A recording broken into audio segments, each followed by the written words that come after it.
Welcome to Running the Table, the podcast where we run through everything on the table in the world of college basketball. Up next on the docket is another super talented conference that has unfortunately been set back by a couple of big time injuries, and they're arguably the best conference in college basketball this year. It's the Big 12.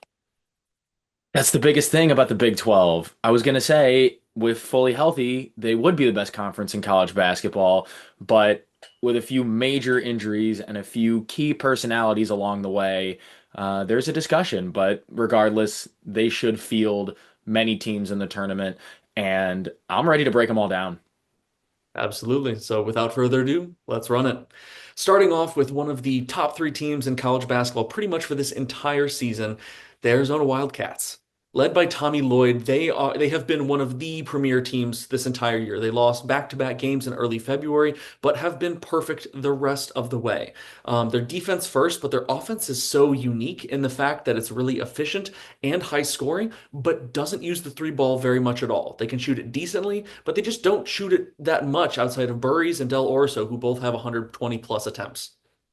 Yeah, we talked about Duke in the ACC video, which if you haven't watched that, go check it out. But another team that is, as deserving to be in that conversation as, best team in the country is Arizona. And something that I will say is they're definitely arguably the most well-rounded team in the country. Not only do they have a great blend of both youth and experience, they have the elite coaching in Tommy Lloyd, who's been in these kinds of situations before where he's had really talented teams that could make relatively deep runs. And another big factor, Arizona has some premier road wins to boot. So that also helps. They've won against UConn and Houston on the road. And when you get to March, you need to go up against the best of the best, and it's not going to be on your home floor. And you got to beat the best of the best. And Arizona's done that. So they are loaded for bear. Absolutely. I mean, they're a fantastic team. They do so many things really well. The one thing that is interesting to note about this team or this program is you are right. We have been in this situation before with very talented Arizona teams, and you talk about the elite coaching in Tommy Lloyd. He has yet to kind of get them over the hump in terms of making a real deep run in the NCAA tournament. So that's something that they're going to be That's looking to why I said prove. relatively. Yeah, that's what they're going to be looking to prove they're different this year and that they can overcome those challenges because they have not necessarily done that in the past. But speaking of a team and a coach who has successfully done that in this past season, you've got Houston led by Kelvin Sampson. I talked about them at length in my AP Top 25 preview at the beginning of the season, but Kingston Flemings was one of the freshmen that I did not talk about nearly enough. I thought it was going to be much more of Chris Sinak Jr. and Isaiah Harwell, but Flemings has burst onto the scene and has turned them from a great team to a truly elite one. Having the veteran backcourt between Sharp and Uzan to set an already fantastic floor for this team, and then bringing in the freshmen like Flemings and Sinak Jr. that have just taken them to a whole nother level. They're still a classic Samson team that plays defense with intense pressure, switching everywhere. But what's a little bit different is they can really pour in the buckets from everywhere. I mean, that's a great point. I want to go back to Kingston Flemings and Chris Sinak. They're going to be one and dones because both are projected to be lottery picks in the NBA, and I'll be stunned if one of them falls out of the lottery. And that's going to carry them a long way because I agree with you. This is a classic Houston team, but the opportunity is right in front of them to do something big with that NBA type talent, and that can carry you a long, long way.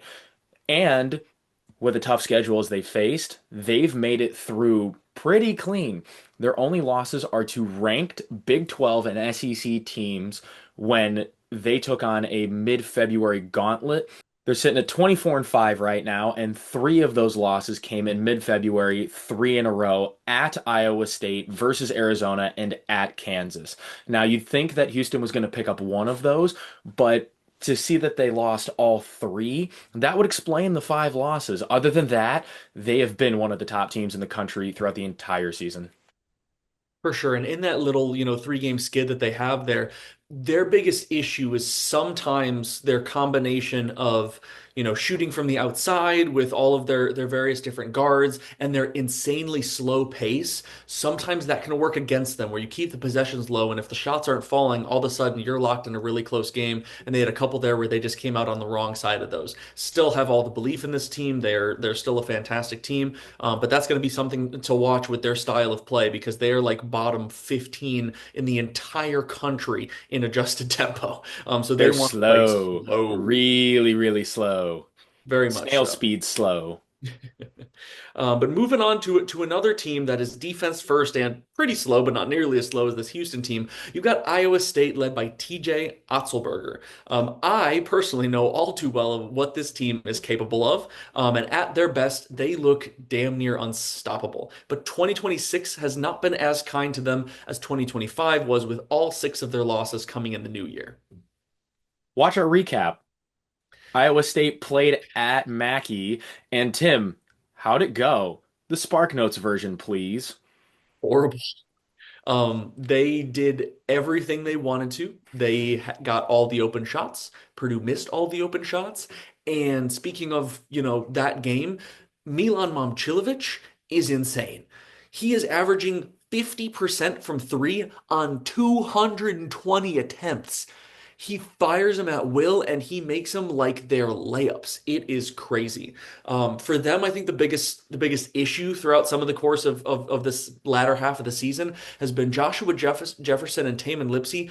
They're fantastic players, but they've been very up and down. Jefferson had the worst game, arguably, of his entire career in their loss to Arizona just a couple of days ago, where he goes 2 for 17, and Tamin Lipsey went 6 for 15 in that game. So there's going to be some games where those guys in their volume shooting roles are going to be a little off. And if they don't have, the proper, secondary weapons going off, whether it be their role players or just other members of that kind of big three, they are prone to have some pretty bad shooting nights. At least that's kind of what's shown up in these last couple of months.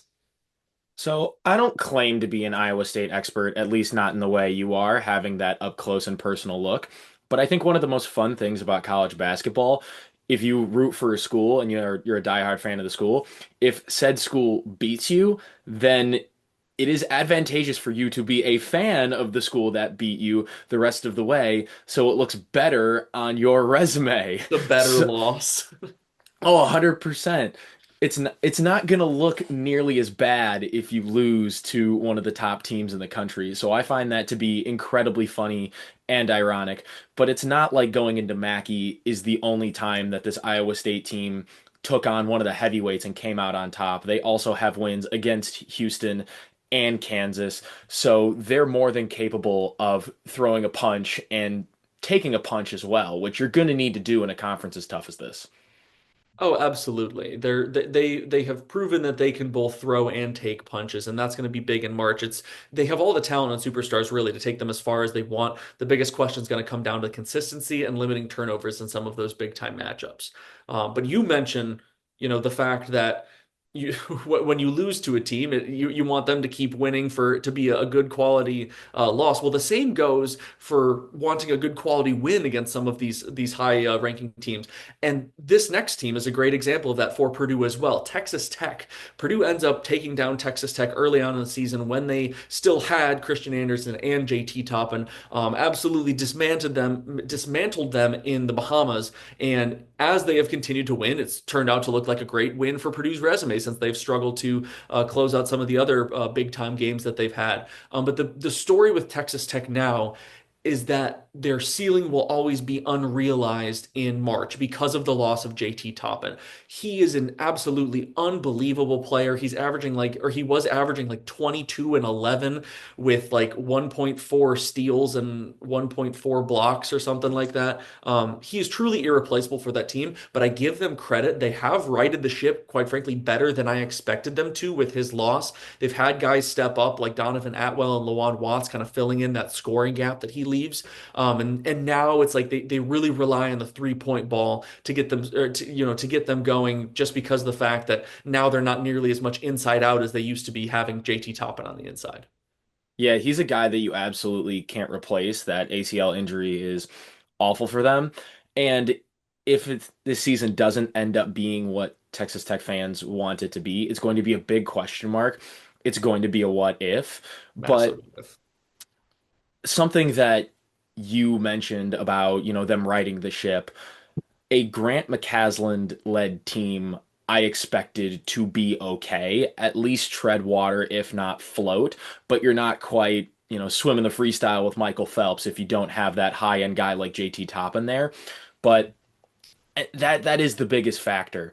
Um, with the Red Raiders, it's just a case of can they make some magic happen with their B team, knowing that they're never going to be at full strength for the rest of the season. Sure. And that's the thing. They have plenty of talent across that roster. I mean, some of them took a while to get going. I think there was a bit more hype with Lawan Watts coming into the year. And then early on, he wasn't really showing. Donovan Atwell played pretty well, but also had up and down stretches. Well, those guys are pretty much fully humming now. And they've got themselves to a point where even without JT Toppin, they still have themselves sitting at the 10th best offense in the country. So if they can keep that aspect going and also make up for the rebounding lost by JT Toppin, they're going to be just fine. But it's always the what if and can you make up for such a massive hole there? And in a lot of ways, I doubt that you can't say that they're going to be as good or better without JT Toppin than they were with. Flat And out. that's the problem. They're going to be okay. They're going to be okay, but okay is not going to win you the national championship. Sure. And speaking of not understanding whether a team is better with or without a player, you have the extremely confusing and very interesting to talk about Kansas Jayhawks.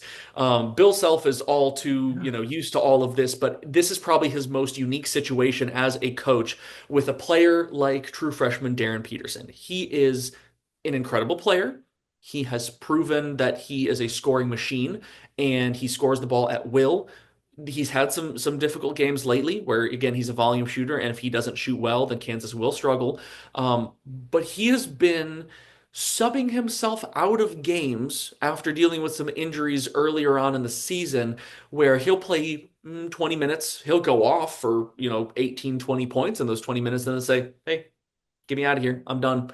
And it's been incredibly confusing for Kansas to manage and deal with what type of team you are with him versus without him. And there are many to say, including me, as my one hot take that I have posted on the channel, that I think Kansas is better without him just because they get to play better team ball. The world needs more hot takes. You need to come up with more of those, I or know I I will gotta start coming I'm up with those. slacking. I gotta keep up on And the hot take grind. and I think your hot takes are going to be slightly more realistic than my hot takes. So I suggest for the betterment of the channel that you start hopping in. Gotta But heat him up. that is the biggest story of this Kansas Jayhawks team, right? Are they better with Darren Peterson? Who's to say? Um, but it's about having that team identity because Bill Self has always played team basketball with Kansas and having that one singular ball dominant guy that can just go take over a game.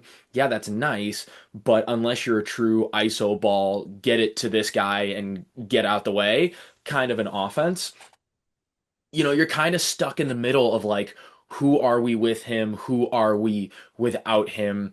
And this is not the best time for Kansas to be sliding because they've lost four of their last six as of late.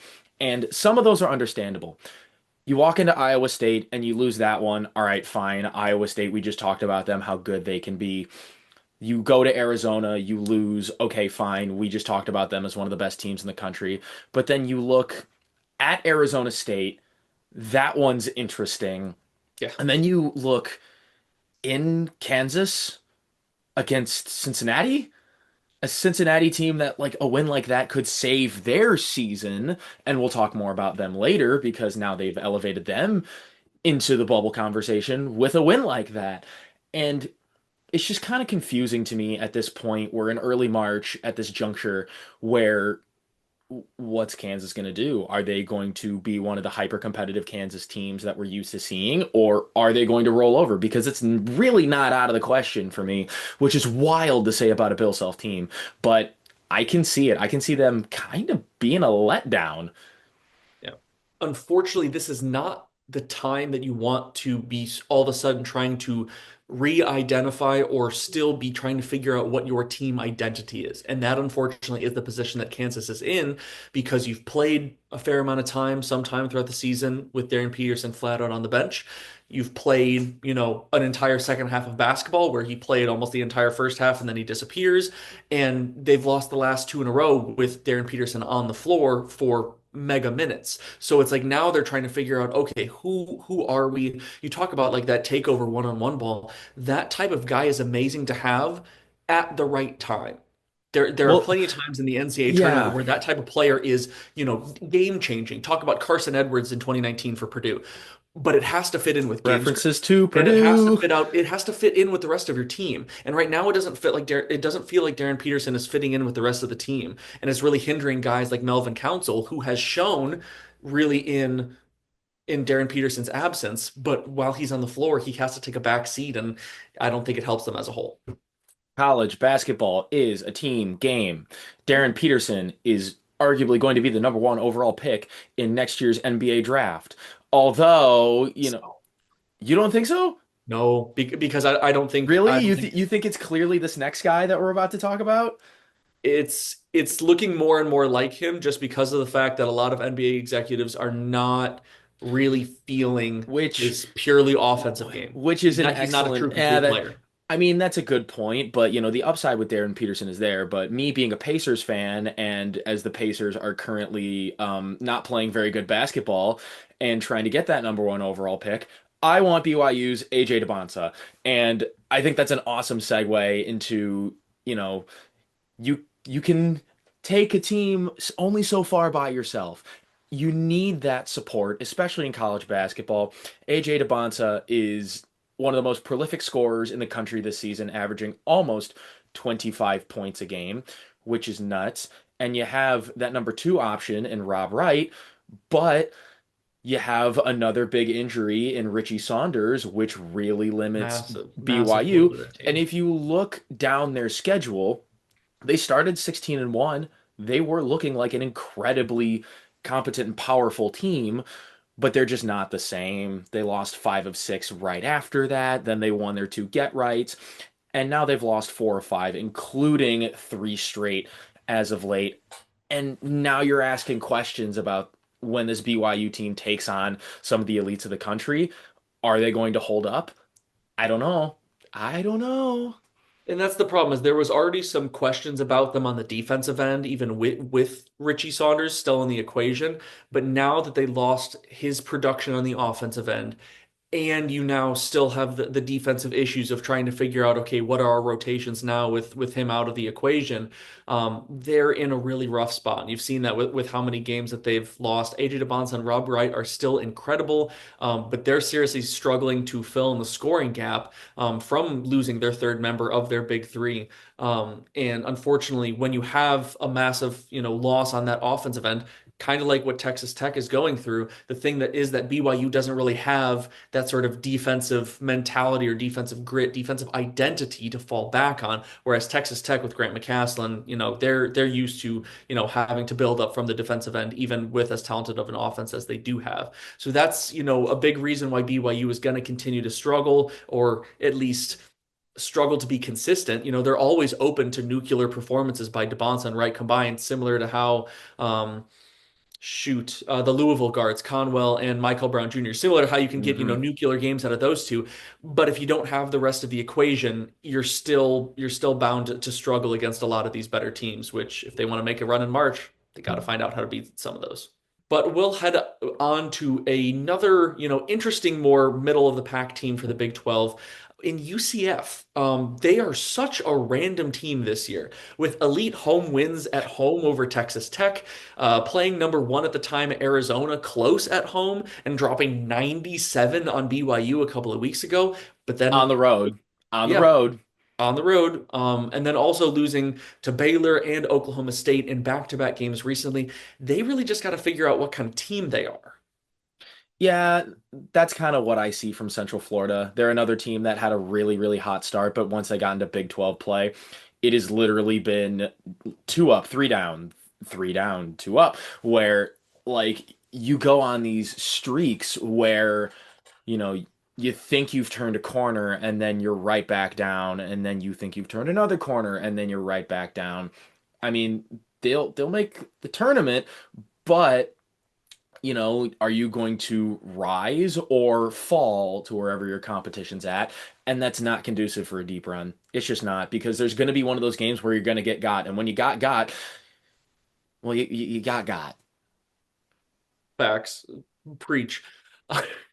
The thing about this team is if they want to make a run, they have to get electric hot because they want to be the kind of team that runs and guns with the best of them, but they have to remember that defense is also important. So if they're not hot, if they're not out and running and taking advantage of every opportunity that they've got, they're prone to, being on the wrong side of a close game, even in a high scoring game. And that's you've seen the case of, you know, being able to drop 97 at BYU, but some of these other games where they've struggled a bit more is just, a lack of, fortification on the defensive end. The fact that they lose 111 to 104 in overtime against Oklahoma State of all teams. It's like it's great to run and shoot and score, tons and tons, but if you can't get stops, you're gonna struggle to win. And especially in March, defense wins championships and offense can take you places, but it's not going to take you all the way home. Dude, they're Um, not even the most Jekyll and Hyde team in the Big 12. Man, that's TCU. oh, TCU yeah. is one of the most fun options, not just in the conference, but in college basketball. You talk about like who the heck are they, man? They have some fantastic wins. Florida on a neutral court against the top five Iowa State team, going into Texas Tech and coming out alive, living to tell the tale. But then you look at the beginning of their season, loss at home against New Orleans, Freaking New loss. Orleans? The Privateers. Well, I do have to give the Privateers credit because I feel like the Privateers have beaten a few Power Five schools, so you got to give credit where credit's due. Um, but then again, TCU also has a home loss to the Irish.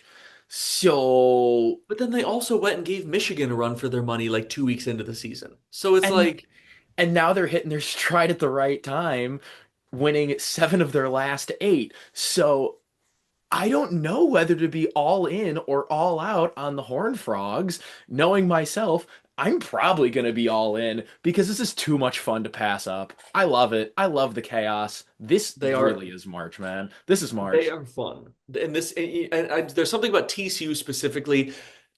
It's not like they were a great team or something, but I specifically have the memory of cheering for them with big old Eddie Lampkin Jr. in the middle when they were trying to get an upset probably back in like 2019, 2021, somewhere around there. It might have been 2021. I think this was a little bit more recently. I'm But pretty sure they we were covered that somewhere. I think we did, maybe. I can't remember, but I remember just being a huge fan of this team. And once again, they're trying to play like this, just absolute Jack or Joker role of just being the complete wild card in all of these situations. The biggest thing for them is they need their defense to succeed, but also have their balanced scoring attack because they have four double-digit scorers, but they need those guys to be in rhythm so that they can hang with some of these elite teams. But at the end of the day, what we've learned is that whatever you think that this team is going to do, they're going to do the exact opposite any given day, no matter what you think. They are that all over the place. They are that out there. So it's going to be fun to see what exactly they can do. Dude, and that is more than enough reason to pick them. And Just yeah, saying. no, When you fill out your brackets and you want chaos, TCU is going to give you that chaos. these are the type of teams that can cause incredible chaos and That completely that flip things should on be their head. another hot take. How far is TCU going to go in the NCAA tournament? Because Elite Eight question mark?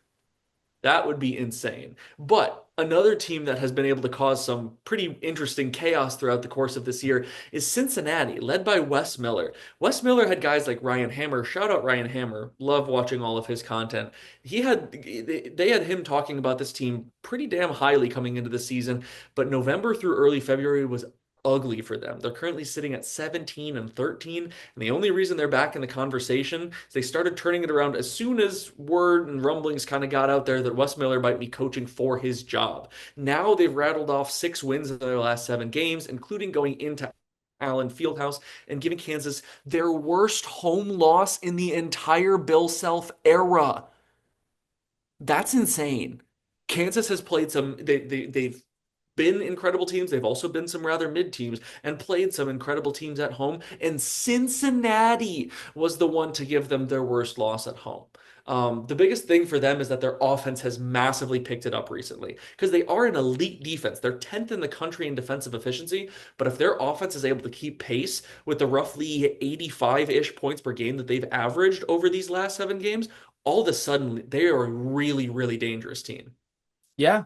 And this is one of them where they're on the next four out right now per Lunardi, but go on a run in the Big 12, get hot, stay hot. They are going to make their way into the field and they are going to bump some unhappy team out. I hope it's Auburn. What are they doing here? I would much rather see the Bearcats in the field. Literally. A team that I cannot say the same for is West Virginia. What are they doing here? I don't quite know. Um, they've somehow entered the next four out also, even though they're 3-5 in February and they've lost four of their last five, but they're here. Yeah, they're a very interesting case. I'm not entirely, I guess really the only reason why they're remotely in this conversation is their one win in those last 5 games was against BYU, but also there's a reason why this BYU team is slipping. So Yeah, they may we, have been you know, ranked 19th at the time, but I'm not really sure if I viewed them as the 19th best team in the country at that time. They're another incredibly defense first team. They're top 25 in defensive efficiency, but outside the top 125 in offensive efficiency. And they've been very up and down throughout this year. I don't feel great about them in any specific aspect of their game. Really, if they want to make some noise in the Big 12 tournament, they have to get the most out of their big three scorers of Huff, Lorient, and Moore, and specifically do their work early and try to keep and hold on to the lead because they're another horrible free throw shooting team. So you do not want to find them or they do not want to find themselves in a close game down the stretch in any tournament sense because they are not going to be comfortable trying to win this at the line. yeah, they're gonna need to go on a deep run in the Big 12 tournament to have a fighting chance at an out-large bid. Um, I don't see it, but stranger things have happened. Georgetown won the Big East and was in as an AQ as a 13 seed in 2021. Okay. Yeah, that did happen. Stranger stranger things have happened. But now we head over to our conference tournament predictions. This one is, there are so many different ways you could go with this because of all the surprising teams and all the heavy, top loaded teams at the top. But Drew, what have you seen out of the Big 12 and where are you going? So I kind of tipped my hand because I talked a little more glowingly about one team more than the rest. And that's Houston. You have the NBA talent, you have a deep team, they're very well coached. They play at a unique pace. It's not necessarily too often where we see a team as efficient as Houston that plays that slow. So their system works. And they have an elite defense to boot, plus some big wins under their belt. This Houston team was in the conversation at the start. They're in the conversation now, and I like what they're made of. I really do. I got them to win this thing. They're a fantastic team. There's a reason why, a fair amount of that core was in the national championship game last year. And they've got some major playmakers that can take them places this year. But I'm going with the team that has faced them. And has held their own in many many games this year. I'm going with the Iowa State Cyclones. Obviously, I've seen just all the things they can do. So I think, quite frankly, I may have watched their best game of the season. So obviously, I've seen them at their absolute best. But they've had a couple other really good games throughout the course of the season. And the combination of their lockdown defense, individual defenders, but also their entire team being locked in on the defensive end. And then you talk about some of those playmakers on the offensive end. A very unique guy like Joshua Jefferson, a knockdown shooter like Milan Momcilovic. If they're on, they're incredibly hard to beat. If it's peak Iowa State and Tyrese Halliburton's in the building, why not? Because Tyrese Halliburton, for some reason, whatever team that he's playing on or cheering for, somehow finds a way to win the game. It's the Tyrese Halliburton effect, baby. Indiana Pacers, next year's NBA champions after drafting BYU's AJ DeBonsa. Book it. Let's slow your roll here. Book it. maybe we'll get to NBA again someday, but Bucket. that gives us a wrap for this amazing conference. There's so many amazing teams here and many teams that can really make some noise here in this Big 12 tournament and shake things up. But that's all we've got for today. I hope you guys have enjoyed all the videos coming out this month. It's been crazy, but we absolutely love doing it. Stay tuned for the last two conference breakdowns, a couple more Purdue regular season recaps, and for another Running the Table bracket challenge. But if you want Ooh. more from us, like, comment, and subscribe. And until next time, we're out.